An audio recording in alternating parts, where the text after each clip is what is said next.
আন্তর্জাতিক গণমাধ্যমের খবরে বলা হচ্ছে, ইরান ও যুক্তরাষ্ট্রের মধ্যে যুদ্ধবিরতি চুক্তি যে কোনো সময় হতে পারে। ইরান ও যুক্তরাষ্ট্রের মধ্যে এই শান্তি আলোচনা গত কয়েক সপ্তাহে বারবার উঠে এসেছে পাকিস্তানের নাম। কিন্তু দেশটির সেনাপ্রধান ফিল্ড মার্শাল আসিম মুনির এবং প্রধানমন্ত্রী শেহবাজ শরীফ যখন ইরান যুক্তরাষ্ট্রের মধ্যে শান্তির জন্য মধ্যস্থতা করছেন, তখন তাদেরই দেশে ঘটে গেছে ভয়াবহ বোমা হামলার ঘটনা। 24শে মে রবিবার পাকিস্তানের বেলুচিস্তান প্রদেশের রাজধানী কোয়েটায় একটি যাত্রীবাহী ট্রেনে সংঘটিত হওয়া নতুন এবং ভয়াবহ আত্মঘাতী বোমা হামলাটি দেশটির ক্রমবর্ধমান নিরাপত্তার সংকটের ক্ষতকে আরও রক্তাক্ত করে তুলেছে। এই ঘটনায় এখন পর্যন্ত অন্তত 24 জনের মৃত্যুর খবর নিশ্চিত করা হয়েছে এবং 70 জনেরও বেশি মানুষ গুরুতর আহত অবস্থায় চিকিৎসাধীন রয়েছেন। হামলার পরপরই বিচ্ছিন্নতাবাদী গোষ্ঠী বেলুচিস্তান লিবারেশন আর্মি বা বিএলএ এই হামলার দায়িত্ব স্বীকার করে এটিকে একটি আত্মঘাতী হামলা হিসেবে দাবি করেছে। প্রশ্ন হলো, বিশ্ব যখন মধ্যপ্রাচ্যের যুদ্ধ থামাতে ইসলামাবাদের কূটনৈতিক তৎপরতা দেখছে, তখন কেন পাকিস্তানের নিজের সীমানার ভিতরে জ্বলতে থাকা আগুন দেশটির নিরাপত্তা কাঠামোর গভীর ফাটলকে বিশ্ববাসীর সামনে উন্মোচন করছে? কেন দেশটি আন্তর্জাতিক সন্ত্রাসবাদ ইন্ডেক্সে সবাইকে ছাড়িয়ে যাচ্ছে? আবার সন্ত্রাসবাদের আগুনে জ্বলতে থাকা এমন একটি দেশের সাথে বাংলাদেশের সুসম্পর্ক কতটা নিরাপদ? বিস্তারিত জানতে চলুন যাওয়া যাক বিশ্লেষণে।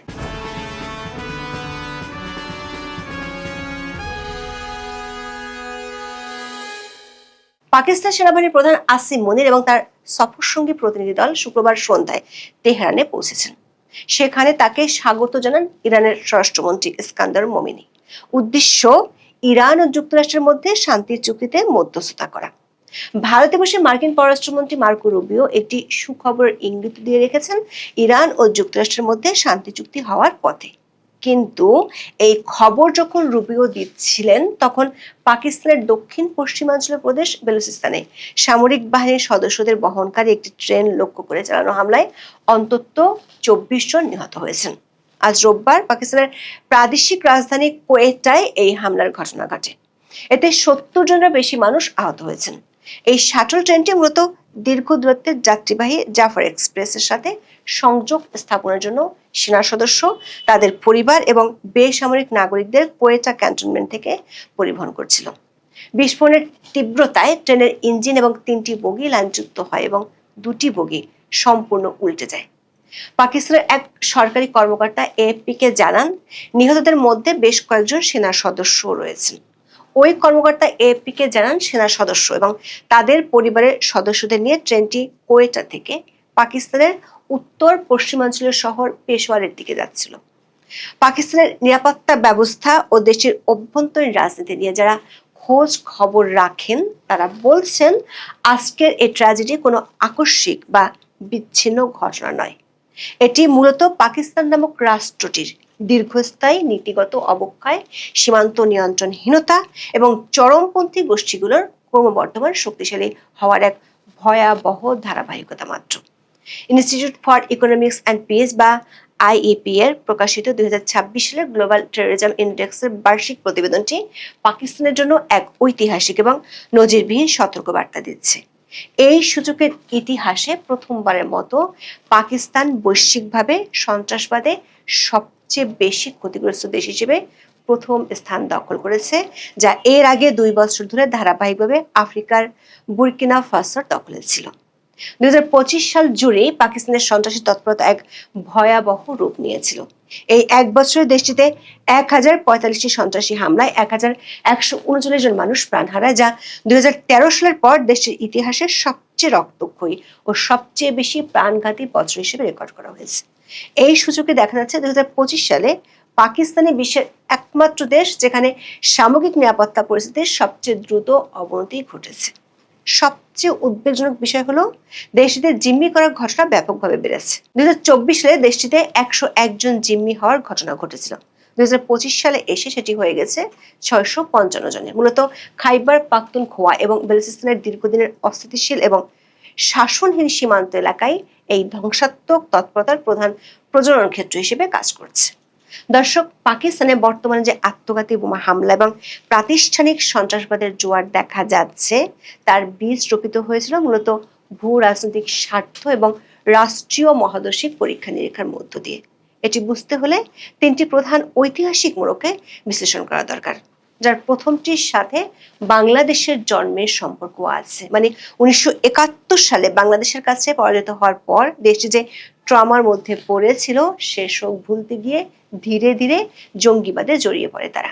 বিশ্লেষকদের মতে পাকিস্তানের উগ্রবাদের প্রথম মনস্তাত্ত্বিক ভিত্তি তৈরি হয়েছিল 1971 সালের যুদ্ধে পরাজয় এবং স্বাধীন বাংলাদেশের অভ্যুত্থানের মধ্য দিয়ে। এই পরাজয় পাকিস্তানি সামরিক এস্টাবলিশমেন্টকে গভীরভাবে আঘাত করেছিল। তারা বুঝতে পারে শুধু জাতিগত বা ভৌগোলিক পরিচয় দিয়ে একটি রাষ্ট্রকে ধরে রাখা সম্ভব নয়, তাই তারা রাষ্ট্রীয় পরিচয় হিসেবে একটি রক্ষণশীল এবং কট্টর ইসলামিক জাতীয়তাবাদের ধারণাকে আঁকড়ে ধরে। একই সাথে ভারতের বিশাল সামরিক শক্তির বিপরীতে নিজেদের ভূ রাজনৈতিক অস্তিত্ব নিশ্চিত করতে তারা আফগানিস্তানের মাটিতে কৌশলগত গভীরতা বা স্ট্র্যাটেজিক ডেপথ অর্জনের জন্য উগ্রপন্থী গোষ্ঠীগুলোকে রাষ্ট্রীয় প্রক্সি হিসেবে গড়ে তোলার দীর্ঘমেয়াদী কৌশল নেয়। দ্বিতীয়ত, সে ধারার আগুনে ঘি ঢেলেছিল আফগান সোভিয়েত যুদ্ধ। আন্তর্জাতিক বিশ্লেষকদের মতে পাকিস্তানের উগ্রপন্থার আসল প্রাতিষ্ঠানিকীকরণ ঘটে 1979 সালে আফগানিস্তানে সোভিয়েত ইউনিয়নের আগ্রাসনের পর। এই সময় মার্কিন যুক্তরাষ্ট্রের সেন্ট্রাল ইন্টেলিজেন্স এজেন্সি বা সিআইএ, সৌদি আরব এবং পাকিস্তানের সামরিক গোয়েন্দা সংস্থা আইএসআই যৌথভাবে সোভিয়েত বাহিনীকে পরাস্ত করতে চরম উগ্র মতাদর্শকে হাতিয়ার হিসেবে ব্যবহার করার সিদ্ধান্ত নিয়েছিল। পাকিস্তানের সামরিক একনায়ক জিয়াউল হকের আমলে সীমান্ত জুড়ে হাজার হাজার অনিয়ন্ত্রিত ওয়াহাবি ও দেওবন্দি মাদ্রাসা গড়ে তোলা হয়, যা মূলত সোভিয়েত বিরোধী প্রতিরোধ বাহিনী মুজাহিদিন তৈরির কারখানায় পরিণত হয়। 1989 সালে সোভিয়েত বাহিনীর প্রত্যাহার এবং 1992 সালে আফগানিস্তানে গৃহযুদ্ধ শুরু হওয়ার পর মার্কিন যুক্তরাষ্ট্র তড়িঘড়ি করে এই অঞ্চল ত্যাগ করে, কিন্তু পাকিস্তান এই প্রশিক্ষিত ও সশস্ত্র বিশাল জিহাদি জনবলকে ভারতের নিয়ন্ত্রিত কাশ্মীর এবং আফগানিস্তানে নিজেদের প্রক্সি হিসেবে ব্যবহার করতে থাকে। কিন্তু পাকিস্তানের নিজের তৈরি করা জঙ্গিরা একসময় ফ্রাঙ্কেনস্টাইনের দানবের মতো নিজ দেশে ফিরে আসে, শুরু করে একের পর এক বোমা হামলা। তৃতীয় গুরুত্বপূর্ণ ইস্যুটি হলো 9/11 এবং লাল মসজিদ ট্র্যাজেডি।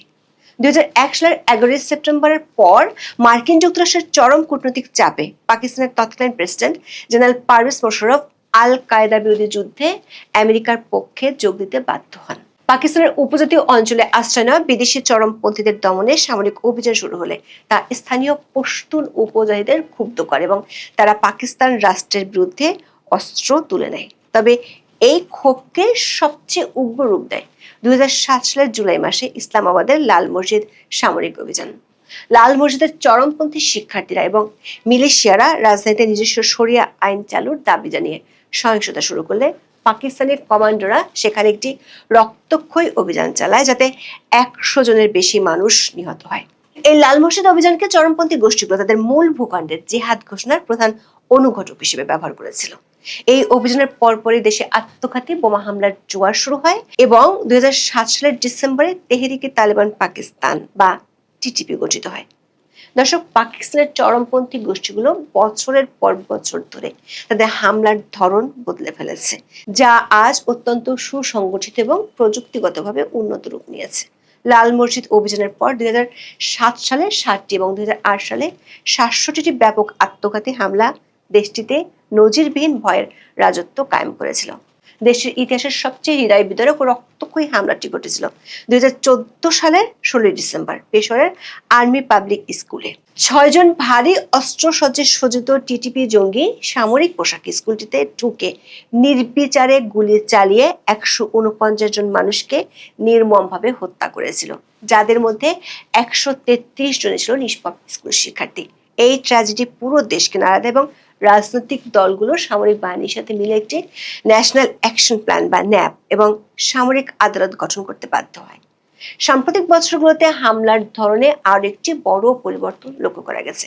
সন্ত্রাসীরা এখন প্রতীকী সামরিক লক্ষ্যের বাইরে গিয়ে দেশের লাইফলাইন এবং অর্থনৈতিক অবকাঠামোকে অচল করার কৌশল নিয়েছে। এর সবচেয়ে বড় উদাহরণ হলো 2025 সালের 11 মার্চ বেলুচিস্তানে বোলান পাস এলাকায় যাত্রীবাহী ট্রেন জাফর এক্সপ্রেস হাইজ্যাকিং এর ঘটনা। বেলুচিস্তান লিবারেশন আর্মি 33 জন ভারী অস্ত্রসজ্জে সজ্জিত জঙ্গি রেললাইন উড়িয়ে দিয়ে ট্রেনটি থামায় এবং 400 জনের বেশি যাত্রীকে জিম্মি করে। এই হামলাটি প্রমাণ করে চরমপন্থীরা এখন রাষ্ট্রীয় নিয়ন্ত্রণকে সরাসরি চ্যালেঞ্জ করার মতো সামরিক সামর্থ্য অর্জন করেছে। দর্শক, পাকিস্তানের বর্তমান সংকটের সবচেয়ে বড় ভূরাজনৈতিক বৈপরীত্যটি দেখা যায় এর বিশ্বমঞ্চে মধ্যস্থতাকারীর ভূমিকা এবং দেশের ভিতরের চরম অরাজকতার বৈশ্বিক মধ্যে। 2026 সালের শুরুতে যখন মার্কিন যুক্তরাষ্ট্র এবং ইসরায়েল ইরানের বিরুদ্ধে সরাসরি যুদ্ধ ঘোষণা করে এবং হরমুজ বন্দর বন্ধ হয়ে যায়, তখন বিশ্ব অর্থনীতি এক নজিরবিহীন সংকটে পড়ে। এই জটিল পরিস্থিতিতে পাকিস্তান অত্যন্ত আশ্চর্যজনকভাবে ওয়াশিংটন এবং তেহরানের মধ্যে কূটনৈতিক মধ্যস্থতাকারী হিসেবে আবির্ভূত হয়। 2026 সালের 11 এপ্রিল এবং 12 এপ্রিল পাকিস্তানের রাজধানী ইসলামাবাদের সেনা হোটেলে আয়োজিত ইসলামাবাদ শান্তি আলোচনার মাধ্যমে দেশটি 1979 সালের পর প্রথমবার